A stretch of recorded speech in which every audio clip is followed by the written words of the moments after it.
La tensión militar elevada entre China y Taiwán de estos últimos días responde a un contexto histórico que se lleva desarrollando desde hace más de 7 décadas. Este territorio lleva funcionando de forma autónoma a Beijing desde el 1949, cuando los miembros nacionalistas del Kuomintang se refugiaron en esta isla tras ser derrotados en la Guerra Civil China en el 1949. La visita de la presidenta de la Cámara de Representantes de Estados Unidos, Nancy Pelosi, a Taiwán el pasado 3 de agosto ha elevado las tensiones entre esta isla y China a unos niveles no vistos en décadas, hasta el punto de temer un nuevo conflicto. Pero, ¿por qué reclama China su soberanía sobre Taiwán? La isla de Taiwán ha pertenecido históricamente a China y su población siempre ha sido étnicamente de esta nación. De hecho, apenas 160 kilómetros separan a este territorio de la parte continental de China. Sin embargo, una serie de eventos bélicos que marcaron a China durante la primera mitad del siglo XX hicieron que se alejara del poder de Beijing hasta la actualidad.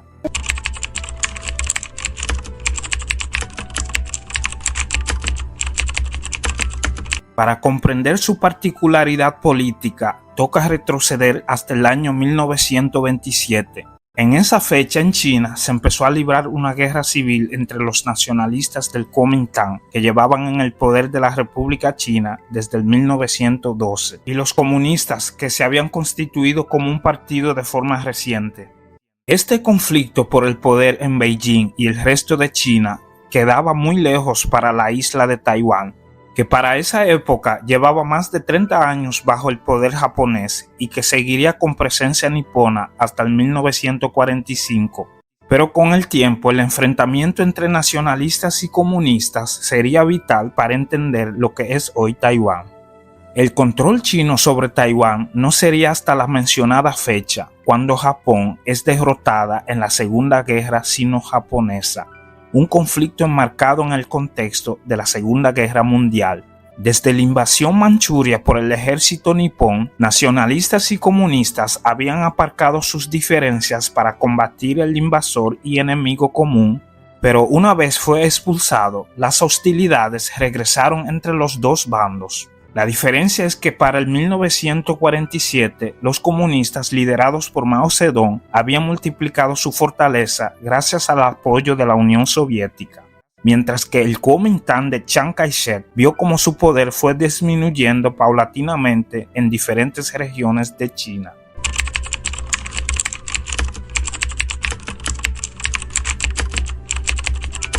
Los nacionalistas recibieron el apoyo de Estados Unidos con el objetivo de disuadir al precario ejército comunista de Mao. Es a partir de este momento cuando los recorridos políticos de Beijing y Taipei comienzan a ir por caminos diferentes. Mao formó la República Popular China y Chiang Kai-shek declaró su poder sobre la República China desde Taiwán con el objetivo de volver algún día a retomar el continente. Pero esto nunca sucedió. Durante los primeros años, la comunidad internacional reconoció como la única China a la basada en Taiwán, bajo el poder del Kuomintang. Para Estados Unidos o Naciones Unidas, el gobierno de Mao en Beijing era ilegítimo. Chiang Kai-shek, por ejemplo, firmó la adhesión de China a la ONU y ocupó asiento como miembro permanente del Consejo de Seguridad de esta organización.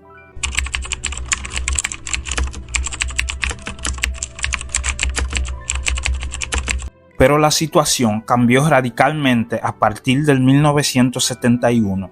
Estados Unidos y la República Popular China de Mao comenzaron a compartir adversario, la Unión Soviética, y esto comenzó a acercar a los intereses de Beijing y Washington, un contexto que favoreció que, a partir de octubre del 1971, Naciones Unidas reconociera únicamente como el representante legítimo de China a la República Popular China de Mao, y no la República China de Chiang Kai-shek. Y tan solo 8 años más tarde, en el 1979, incluso Estados Unidos reconoció el gobierno de Beijing como el único legítimo. A estas alturas nadie consideraba factible que el Kuomintang recuperara el poder en el continente y a Washington le interesaba tener a la China comunista de su lado en la Guerra Fría contra la Unión Soviética. A partir de la década del 1970, cada vez menos naciones del mundo reconocían a Taiwán como un estado y su presencia en organizaciones internacionales como el Comité Olímpico Internacional o la OMS fue desapareciendo. Sin embargo, Estados Unidos continuó manteniendo una fuerte alianza con Taipei gracias a una estrecha relación comercial y militar, y advirtió a la China comunista que cualquier intento de invasión a Taiwán supondría un grave desafío a los intereses estadounidenses. Pero desde Beijing se siguió considerando a Taiwán como parte de la República Popular China, algo así como una provincia rebelde. En los años 80 se intentó incluir a Taiwán en un modelo de un país, dos sistemas, que alguna vez tuvieron Hong Kong y Macao, pero el gobierno taiwanés lo rechazó.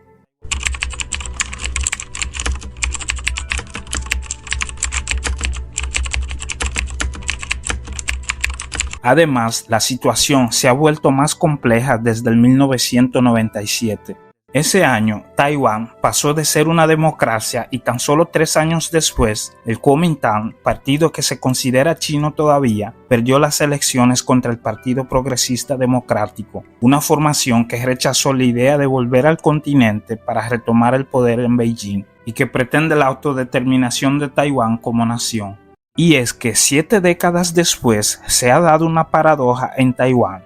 Aunque el objetivo inicial de los que alguna vez huyeron a la isla para escapar de los comunistas era volver al continente, muchos de sus descendientes ya no se consideran chinos, sino taiwaneses. Un efecto de tantos años de desconexión con China. Pero esto es algo que no piensa tolerar Beijing, acostumbrado a sofocar con contundencia cualquier intento de secesión que pueda existir en lo que considera como parte de su territorio. Por eso, gestos como el de la visita de Nancy Pelosi a Taiwán, haciendo ver como si fuera un actor político independiente, son una línea roja para el gobierno de Xi Jinping, que aspira a poder control tácito sobre Taiwán en algún momento. La cuestión ahora es saber si esto sucederá en un plazo cercano o no. De ello dependen varios factores, como el costo de una operación sobre un territorio que lleva décadas preparándose para una posible invasión o la posible entrada en un teórico conflicto de Estados Unidos. Aunque en este último caso Washington tendrá complicado denunciar una invasión sobre Taiwán cuando ni ellos mismos reconocen a este territorio como una nación independiente, algo que hace imposible que Taiwán lo ampare el derecho internacional. Esta ha sido la historia de Taiwán y su relación con China. Espero que te haya gustado y si es así, déjamelo saber en tus comentarios. Pero ante todo, no olvides de suscribirte, darle like y compartir este video para que no te pierdas el próximo.